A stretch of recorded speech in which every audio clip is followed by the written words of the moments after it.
Hi friends, നമ്മുടെ ഫാമിനകത്ത് ഒരു കൊക്ക് സാധാരണ വരാറുണ്ട്. ഇപ്പോഴൊന്നുമല്ല, ഞാൻ പിന്നെ വല്ലപ്പോഴും ലീവ് വരുന്നതുകൊണ്ട് മാത്രം ഇങ്ങനെ പിടിച്ചെന്നേ ഉള്ളൂ. ഇന്ത്യൻ ചാര കൊക്കാണ്. ഇന്ന് വംശനാശം സംഭവിച്ചുകൊണ്ടിരിക്കുന്നത് നമ്മുടെ കൊക്കാണ്. കാരണം കുറ്റം പറയാൻ പറ്റത്തില്ല, ആഹാരത്തിന് വേണ്ടി വരുന്നതാണ്. അപ്പോൾ ഇന്ന് ആശാൻ വലയ്ക്കകത്ത് കയറി നമ്മളെ വെളിയിലിട്ടേക്കുന്ന മീൻ കുഞ്ഞുങ്ങളെല്ലാം അവർ പിടിച്ചുകൊണ്ട് പോകാറുണ്ട്. നമ്മൾ തന്നെ ഇപ്പോൾ ഒരു 1000-2000 കുഞ്ഞുങ്ങൾ കൾച്ചർ ചെയ്യുന്ന സമയത്ത് കുറച്ച് ഹെൽത്തി അല്ലാതെയും കുറച്ച് പ്രശ്നങ്ങളൊക്കെ വരുന്ന കുഞ്ഞുങ്ങളിങ്ങനെ മലന്നൊക്കെ മേളിൽ ഇങ്ങനെ കിടക്കും. അതിനെല്ലാം കൊക്ക് പിടിക്കും. അത് കഴിഞ്ഞിട്ടുള്ളേ നമ്മൾ കച്ചവടം ചെയ്യത്തുള്ളൂ.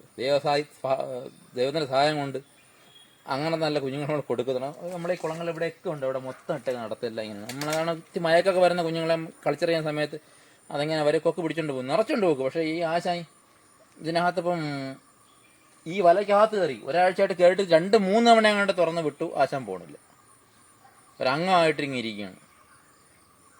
അപ്പോൾ നമ്മളിന്ന് തന്നെ പിടിച്ചിട്ട് അവനെ ഇന്ന് വെളി കളയാൻ പോവുകയാണ്. ഇപ്പം എന്നെ കയറി കൊത്തുവൻ. കാരണം നമുക്ക് എന്തിന് ഒട്ടകത്തിന് തല വയ്ക്കാൻ കൊടുത്ത എന്താ ഇരിപ്പിടാക്കുന്ന അങ്ങനത്തെ പഴഞ്ചൊല്ലുണ്ട്. അപ്പോൾ അതേ കണക്കാണ്. ഇപ്പം ഇതിനകത്താരം കയറാൻ വയ്യ, പുള്ളി വന്ന് നമ്മളെ കൊത്തുക. ഇന്ന് വീണ്ടും ഇന്ന് വലയെ കുരുങ്ങി ഇവിടെ കിടന്ന് ഇതിനകത്ത് വന്ന് ആടിക്കൊണ്ടിരുന്നപ്പോഴത്തേക്ക് പിടിച്ച് നമ്മൾ വെളി കളയാൻ പോവുകയാണ്. കണ്ടാ, സംസാരിക്കുകയൊക്കെ ചെയ്യും. അപ്പോൾ അങ്ങനത്തെ ഒരു കാര്യം. വേണ്ട കളയാൻ ഭയങ്കര ബഹളമാണ്. കണ്ട കൊത്തുന്നുണ്ട, പഞ്ചപാവമാണ്. കൊച്ചിലെ കണ്ട് വന്ന നമ്മൾ നിറച്ച് പേരും കൊച്ചുണ്ട്. പക്ഷെ നമ്മളൊരു കൊക്കിനെ ഒന്ന് നമ്മളെല്ലാം പിടിച്ച് കളയണം. കുഞ്ഞ് എല്ലാവർക്കും ആഹാരമൊന്നും ഒരു കുഴപ്പമില്ല, നമ്മൾ കൊടുക്കും. ഈ കുഞ്ഞുങ്ങൾ ഇവിടെ ഉള്ള കൊടുക്കും, നല്ലതായിരിക്കണം. അപ്പോൾ ഇവനെന്ന് വെച്ചാൽ ഇത്തിരി ഭയങ്കര സ്വാതന്ത്ര്യം കൂടുതലാണ്. അപ്പോൾ ഇവൻ നടന്നാണ് വരുന്നത് കേട്ടോ. ഇവൻ പറക്കത്തില്ല. ഇവൻ ഈ എല്ലാ ഏരിയയിൽ കൂടെ എന്നെ വന്നുണ്ട് നടന്ന് വരും. നടന്ന് വന്നിട്ടാണ് എല്ലായിടത്തും വന്ന് ഇറങ്ങുന്നത്. വീണ്ടും 3-ാം തവണ പിടിച്ച് കളയണം. അന്ന് വീണ്ടും ഞാൻ പിടിച്ച് കളയണം. കണ്ട കൊത്ത ഭയങ്കര കൊത്ത.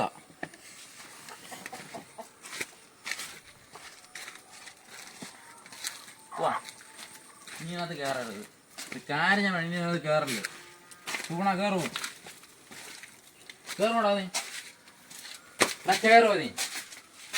പക്ഷെ ആശ ഫ്രണ്ട്ലിയാണ്. എന്നാലും ഇതിനകത്ത് കിടന്നിട്ടുള്ള മീൻ മൊത്തം പിടിപ്പാ ജോലി. റാസില്ല, മൊത്തം മീൻ പിടിപ്പാണ് ജോലി. ഇവനുണ്ട് എൻ്റെ പെണ്ണും പിള്ളേണ്. പക്ഷെ പെണ്ണും പിള്ളേ വരുന്നില്ല. ഇവന്മാരെ പരിപാടിയൊന്നും ചെയ്തതാണ്. കളഞ്ഞ് മടുത്ത്. നീ വരൂടാ. ഓ, അടുത്ത് വീണ്ടും വരും. എനിക്കറിയാം. എങ്കിൽ പോലും കളയണം. കളഞ്ഞാണ്ട് അവൻ വളരെ നടന്നിറങ്ങി വരും. ഇപ്പോൾ